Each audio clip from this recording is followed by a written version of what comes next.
બ્રજ વિહાર. નવનીત પ્રિય શાસ્ત્રીને ભગવત સ્મરણ. આપણે નંદગાંવનું અનુસંધાન કરીએ છીએ. હવે આગળ શ્રી ગુસાઈજીના સેવક ખંડન બ્રાહ્મણ પણ અહીં રહેતા હતા. ક્યાં? જુઓ, નંદગાંવની અંદર.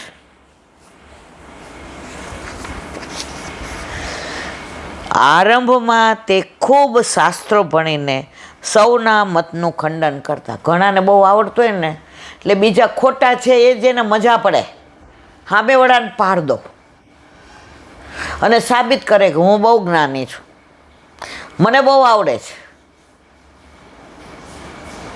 એનું અપમાન કરે, એના ચાળા પાડે,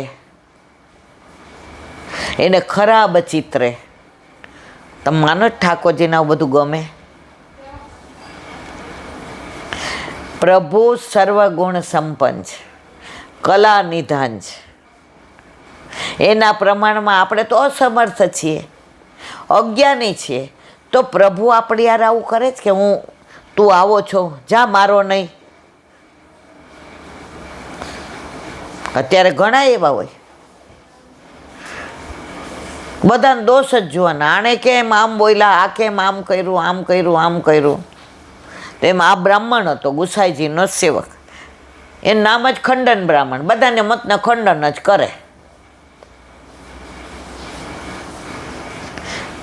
આરંભમાં તે ખૂબ શાસ્ત્રો ભણીને સૌના મતનું ખંડન કરતા.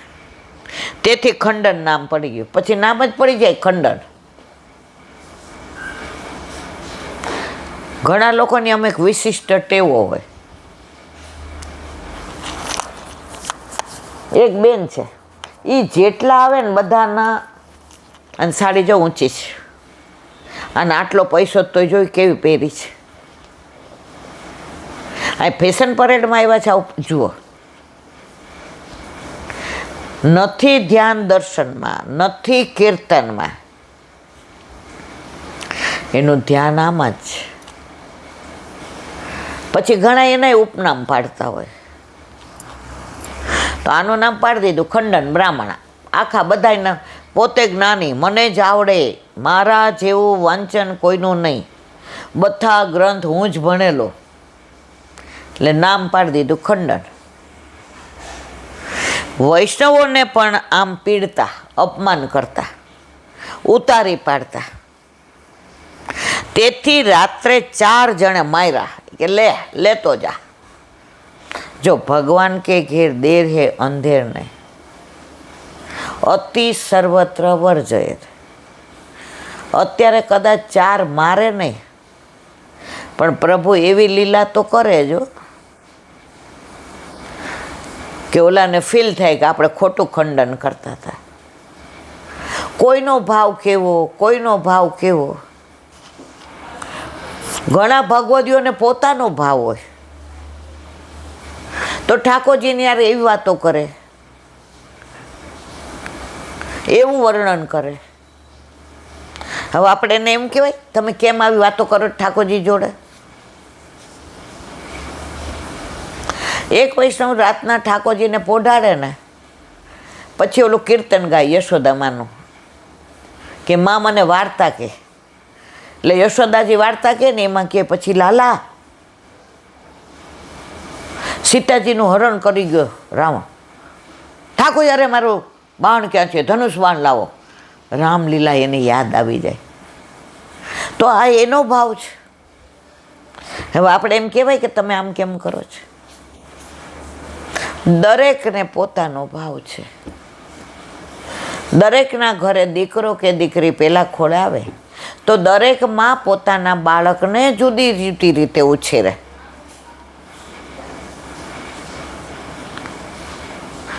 ઘણા સવારે છોકરાને નવડાવી ધોવડાવી અને ઘોડી આમ નાખી દે, એટલે ઓલું છોકરું 2-3 કલાક હૂંફમાં પેટ ભરેલું હોય, નાયું હોય અને સૂઈ રહે.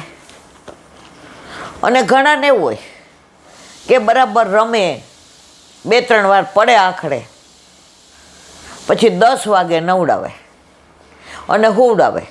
એટલે ઓલું 1 વાગ્યા સુધી હોઈ રહે તો કે ઈલાબેન આપણે બધું કામ થઈ જાય. જો દરેકની રીત જુદી. ઓલા પહેલાં સવારે હોવડાવી દે ને કહેવાય એ આવું નહીં કરવાનું. દરેકની ભાવના છે. મારા ઠાકોરજીને સવારે શું જોઈએ એ મને ખબર હોય.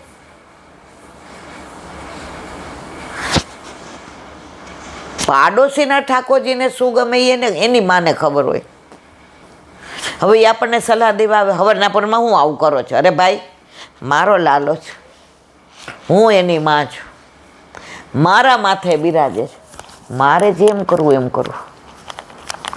તમે તમારા ઠાકોરજીને જેમ કરવું એમ. પણ એનો મતલબ એમ નહીં કે મન ઘડત રીતે કરવું.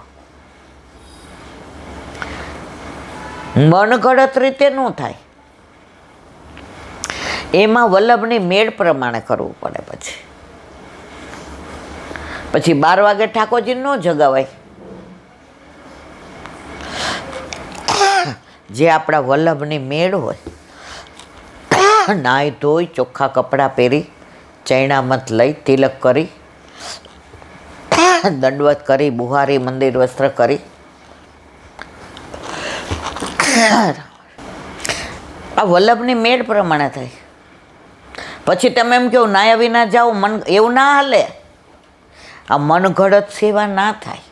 ભાવ આપણો વ્યક્ત કરાય પ્રભુ પાસે. પણ જે મેળ છે વલ્લભની,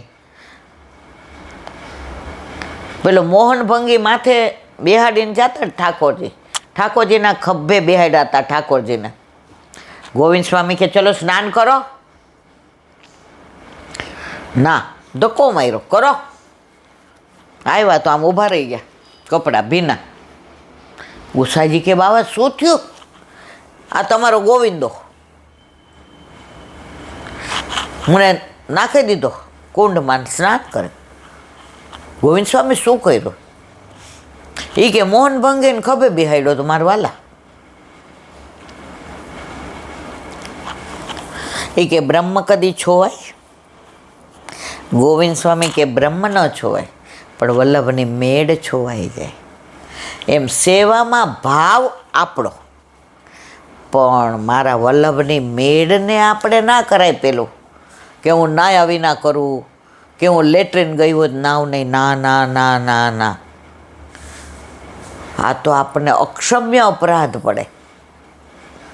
મેળ તો વલ્લભની છે. ભલે હવે આપણે અપરસમાં નથી કરી શકતા, એ જુદી વસ્તુ છે. પણ નાહી ધોઈને ચોખ્ખા કપડાં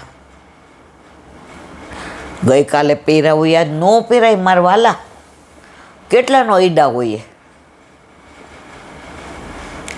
એટલે ભાવ આપણો, પણ મેળ તો મારા વલ્લભની છે. એમાં બાંધ છોડ ના ચાલે.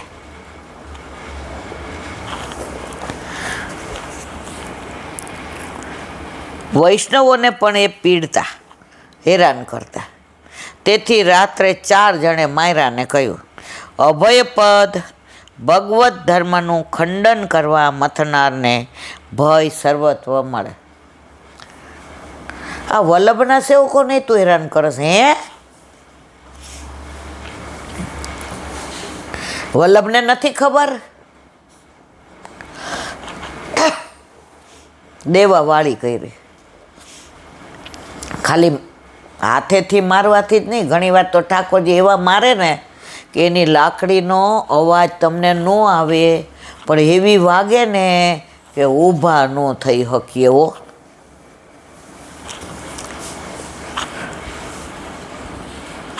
ભગવદીઓને તો સર્વ પુરુષાર્થ પરિસમાપ્ત થઈ ગયેલા હોય. મોક્ષને પણ તે ઈચ્છતો નથી. આજે સેવા આપણે શેના માટે? કાંઈ આપણી વાહવા થાય એટલે ના. 5માં આપણી ગણના થાય એટલે ના. તમે બ્રહ્મ સંબંધ લીધું તો શ્વાસ લેવો જેટલો જરૂરી છે જીવવા માટે, એમ સેવામાં હાથ પવિત્ર કરવા જરૂરી છે. આપણે કાંઈ ઠાકોરજી ઉપર ઉપકાર નથી કરતા કે મેં સેવા પધરાવી. તમે પરણા તો સાસરે રહેવું જ પડે. એમાં તમે કંઈ સાસરીવાળા ઉપર ઉપકાર કરો છો? એ તો હું છું તમારા ઘરે રહું તો બેન તને કોણે પરણવાનું કીધું તું? અને આપણી સનાતની પરંપરા છે કે પરણીને સાસરે જ જવાય. તો સેવા એ તો આપણો શ્વાસ લેવો જેટલો જરૂરી છે એટલી જ સેવા જરૂરી છે. એમાં કાંઈ આપણે ઠાકોરજી ઉપર ઉપકાર નથી કરતા. આ સાંભળીને સમજીને તે શરણે આવ્યા વૈષ્ણવ થયા. જુઓ, જે ખંડન કરતો હતો, જે વૈષ્ણવોને હેરાન કરતો, છોડતો નહોતો, પીડા આપતો હતો, ઓલા ચારે બરાબર લીધા અને સમજીને શરણે આવ્યા અને ગુસાઈજીના સેવક થયા. બોલો વલ્લભાથી મધુરાષ્ટક. અત્યારે આપણે નયનમ મધુરમ ચાલે છે.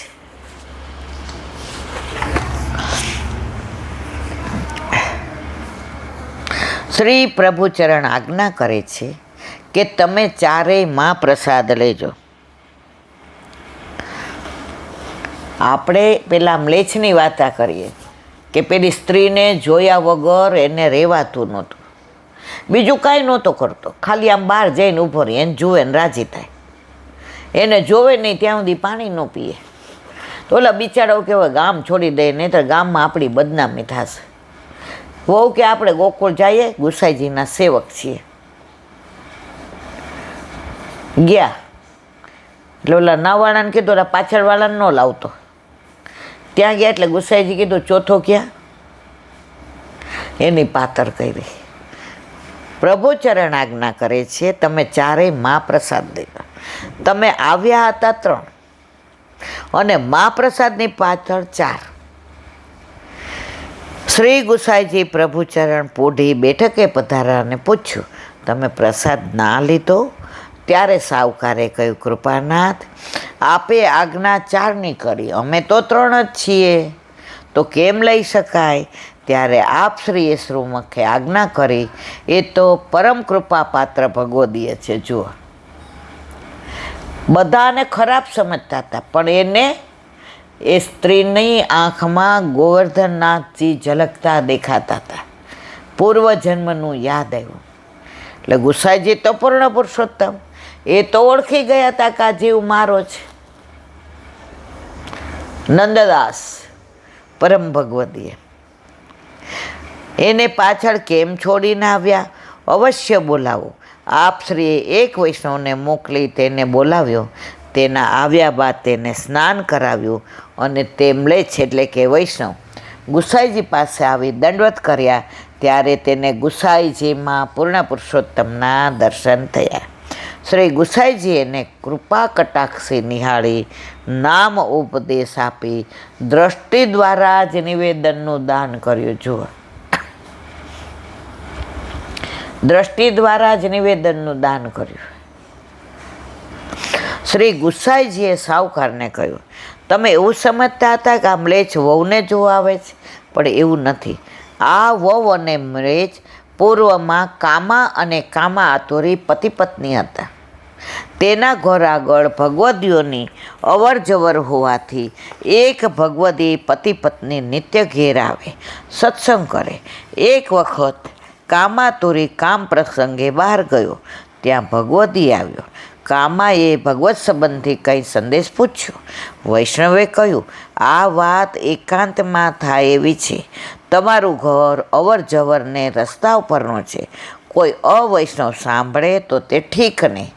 જો અવૈષ્ણવને સત્સંગ બીજા સાંભળે એવું ના હોય તો દર્શન તો ક્યાંથી કરાવાય અવૈષ્ણવને? ઘણા એમ કે આ અમારા પાડોશી છે, આ અમારે વેવાય છે, ભલે વૈષ્ણવ નથી પણ એને સત્સંગ ગમે. આપણાથી પછી પુષ્ટિ માર્ગીય સત્સંગ ના થાય, પછી આપણે ગોળ ગોળ બોલવું પડે, પછી નરસિંહ મહેતાની વાતો કરવી પડે ને મીરાબાઈની કરવી પડે ને પછી આપણાથી ને કુંજની વાતો ના થાય, કીર્તનના ભાવ ના કહેવાય.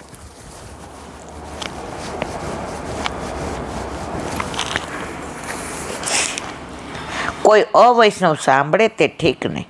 ત્યારે કામાએ કમાડવાસી આગળો વાળ્યો અને ભગવત ચર્ચા બંને કરવા લાગ્યા. એટલામાં તેનો પતિ આવ્યો. બૂમ પાડી સ્ત્રીએ બારણા ખોલ્યા. કામા આતુરી વૈષ્ણવને એકાંતમાં બેઠો છે તેને જોતા મનમાં દોષ આવ્યો કે આ બે એકલા બેઠા હતા, કાંઈ લોચો લાગે છે. કામા આતુરીએ વિચાર્યું, સ્ત્રીનું વય કિશોર છે, વૈષ્ણવ નવયુવાન છે, મારે લૌકિક સંબંધ ત્યાજ્ય છે. બંને જણ બારણાવાસી એકાંતમાં બેઠા છે, કંઈક ઠીક નથી લાગતું. વૈષ્ણવે ભગવત સ્મરણ કર્યા પણ રોષ અને વેમ લાવી બોલ્યો નહીં. વૈષ્ણવે મનમાં જાણ્યું આના મનમાં દોષ ઉત્પન્ન થયો છે. પોતાની પત્ની ઉપર શંકા કરી પૂછ્યું તો કામાએ જે ભગવત વાર્તા થઈ તે પતિ આગળ કહી. કામા આતુરીએ માન્યું નહીં. વૈષ્ણવ પ્રત્યે દ્વેષ કરતો રહ્યો. કેટલાક સમય પછી કામા આતુરીનો દેહ છૂટ્યો તે મ્લેચ્છ થયો.